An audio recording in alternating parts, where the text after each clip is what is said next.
হাজরে আসওয়াদ হচ্ছে একটি পবিত্র পাথর যা কাবার ভবনের পূর্ব কোণায় অবস্থিত। এই পাথরের দীর্ঘ ইতিহাস রয়েছে এবং এটি বিশ্বজুড়ে গবেষকদের কাছে বিস্ময়কর বস্তু। হাজরে আসওয়াদ পাথর বহু শতাব্দী ধরে তার উৎস নিয়ে বিতর্ক ও জল্পনা কল্পনার জন্ম দিয়েছে। ধর্মনিরপেক্ষ ইতিহাসবিদরা দাবি করেন হাজরে আসওয়াদ মহাশূন্য থেকে পতিত একটি পাথর। এদিকে বিশ্বের বহু ভূতত্ত্ববিদ এই পাথরের প্রকার ও প্রকৃতি নিয়ে গবেষণা করার চেষ্টা করেছেন, যাতে হাজরে আসওয়াদের বৈজ্ঞানিক প্রকৃতি সম্পর্কে আরও জানা যায়। বিশ্বের কিছু শীর্ষ গবেষকও এই পাথরের উৎপত্তি নিয়ে গভীর গবেষণা করেছেন। এই ভিডিওতে আমরা সেই বৈজ্ঞানিক গবেষণাগুলো অনুসন্ধান করব যা গবেষকরা এই রহস্যময় পাথরের উৎস খুঁজতে চালিয়েছেন, যাতে আমরা এই ঘটনার ব্যাপারে আরও গভীর ধারণা লাভ করতে পারি। কারণ হাজরে আসওয়াদ আজও রহস্যময় হয়ে আছে। এখানে রয়েছে সেই ভিডিও। হাজরে আসওয়াদের রয়েছে সমৃদ্ধ ইতিহাস ও কাহিনী, যা ইসলাম প্রতিষ্ঠার শুরু থেকেই অত্যন্ত গুরুত্বপূর্ণ হয়ে উঠেছে। নবী ইব্রাহিম আলাইহিসসাল্লাম থেকে শুরু করে নবী মোহাম্মদ সাল্লাল্লাহু আলাইহি ওয়াসাল্লাম ও তার উম্মতরা হাজরে আসওয়াদকে স্বর্গ থেকে আগত একটি পাথর হিসেবে বিশ্বাস করেন, যা নবী আদম আলাইহিসসাল্লামের সাথে পৃথিবীতে অবতীর্ণ হয়েছিল। কালের প্রবাহে হাজরে আসওয়াদ ক্ষতিগ্রস্ত হয় এবং মধ্যযুগে এটি কয়েক টুকরো হয়ে যায়। তবে পরবর্তীতে সেই টুকরোগুলো একত্রিত করে একটি রূপার ফ্রেমে সংযুক্ত করা হয়। ঐতিহাসিকভাবে হাজরে আসওয়াদ রঙের পরিবর্তনের মধ্য দিয়েও গেছে। নাবী মোহাম্মদ সাল্লাল্লাহু আলাইহি ওয়াসাল্লাম এর একটি হাদিস অনুযায়ী তিনি বলেছেন, হাজরে আসওয়াদ আকাশ থেকে অবতীর্ণ হয়েছিল এবং এটি দুধের চেয়েও সাদা ছিল, কিন্তু আদম সন্তানদের পাপ এটিকে কালো বানিয়ে দিয়েছে। এই ধারণা অনুযায়ী হাজরে আসওয়াদের কালো রং মানবজাতির পাপের প্রতিফলন। সৌদি আরবের সরকার এমনকি হাজরে আসওয়াদের একটি মেগাপিক্সেল হাই রেজলিউশন ছবি প্রকাশ করেছে। এই ছবি যে কাউকে এই পবিত্র পাথরের প্রতিটি খুঁটিনাটি পরিষ্কারভাবে দেখতে সাহায্য করে। মসজিদুল হারামের ভেতরে হাজরে আসওয়াদের ৮টি টুকরো রয়েছে, যা একটি বড় পাথরের সাথে যুক্ত এবং রূপার ফ্রেমে আবদ্ধ। তবে আরও কিছু টুকরো তুরস্কের ইস্তাম্বুলে রয়েছে বলে দাবি করা হয়। এর মধ্যে একটি সানিয়া গ্র্যান্ড মসজিদে রয়েছে। এছাড়াও ইংল্যান্ডের একটি মিউজিয়ামে হাজরে আসওয়াদের টুকরো পাওয়া যায়। কেন হাজরে আসওয়াদের টুকরো ইংল্যান্ডে? এখানে রয়েছে সেই তথ্য। হাজরে আসওয়াদের টুকরো ইংল্যান্ডে কিভাবে গেল জানতে হলে হাজরে আসওয়াদ চুরি, টুকরো হয়ে যাওয়া ও পুনঃস্থাপনের ইতিহাস না জেনে থাকলে আমাদের এই ভিডিও দেখার অনুরোধ রইল। পাথরের টুকরো নেওয়ার প্রক্রিয়া শুরু হয় যখন কিছু বিজ্ঞানী হাজরে আসওয়াদের গুণ ও বিস্ময় সম্পর্কে খবর পড়েন।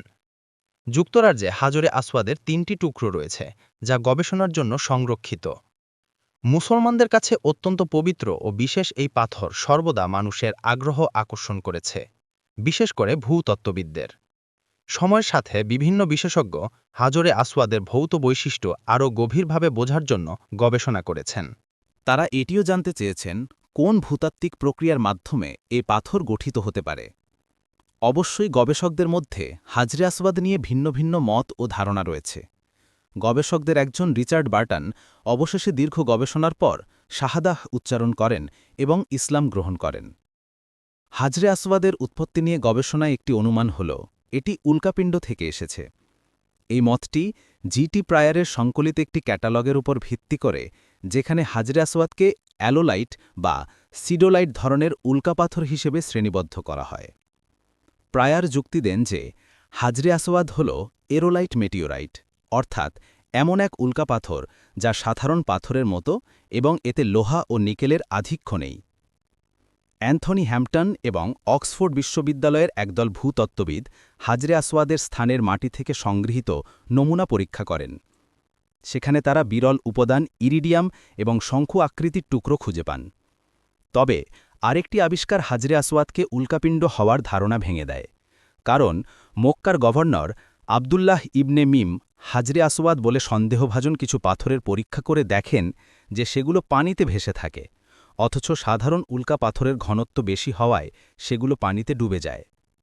এই আবিষ্কার হাজরে আসওয়াদকে উল্কাপিণ্ড বলে যে ধারণা ছিল তা নস্যাৎ করে দেয়।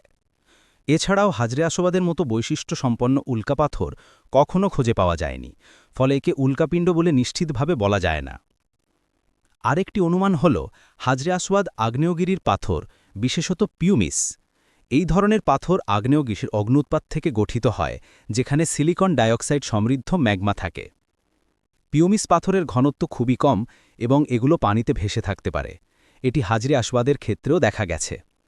তবে আরব উপদ্বীপের ভূতাত্ত্বিক প্রেক্ষাপটে পিউমিস পাথরের উপস্থিতি খুঁজে পাওয়া কঠিন, কারণ এই অঞ্চলের আগ্নেয়গিরিগুলো সাধারণত ব্যাসাল্টিক ম্যাগমা উৎপন্ন করে, যা থেকে এই ধরনের পাথর সৃষ্টি হয় না। ফলে হাজরে আসওয়াদকে পিউমিস পাথর বলা বিজ্ঞানীদের কাছে পুরোপুরি গ্রহণযোগ্য হয়নি। অন্য একটি অনুমান হল হাজরে আসওয়াদ ইম্প্যাক্টাইট ধরনের পাথর হতে পারে, অর্থাৎ আকাশীয় বস্তুর সংঘর্ষে সৃষ্ট পাথর। ডেনমার্কের এক ভূতত্ত্ববিদ এলিজাবেথ থমসন বলেছেন হাজরে আসওয়াদ উল্কাপিণ্ড নয়, বরং ইম্প্যাক্টাইট। তবে তার এই অনুমানও খণ্ডিত হয়েছে, কারণ যেসব স্থানে এই ধরনের পাথর পাওয়া যায় তা হাজরে আসওয়াদের সাথে সময় ও স্থানে মেলে না। অতএব হাজরে আসওয়াদ না উল্কাপিণ্ড, না আগ্নেয়গিরির পাথর, না ইম্প্যাক্টাইট। এর উৎপত্তি এখনও রহস্যময়। তবে যা নিশ্চিত, ইসলাম ধর্মে হাজরে আসওয়াদ একটি অত্যন্ত পবিত্র পাথর। নবী মোহাম্মদ সাল্লাল্লাহু আলাইহি ওয়াসাল্লাম নিজ হাতে এই পাথরকে সম্মান দিয়েছেন এবং চুম্বন করেছেন। এটি প্রমাণ করে মুসলমানদের জন্য হাজরে আসওয়াদ ধর্মীয় মর্যাদার প্রতীক। বিজ্ঞান হয়তো এখনও এর রহস্য উন্মোচন করতে পারেনি, কিন্তু মুসলমানদের কাছে হাজরে আসওয়াদ ঈমান, পবিত্রতা ও আনুগত্যের প্রতীক হয়ে আছে। আশা করি এই ভিডিও আমাদের সকলের জন্য উপকারী হবে। ধন্যবাদ।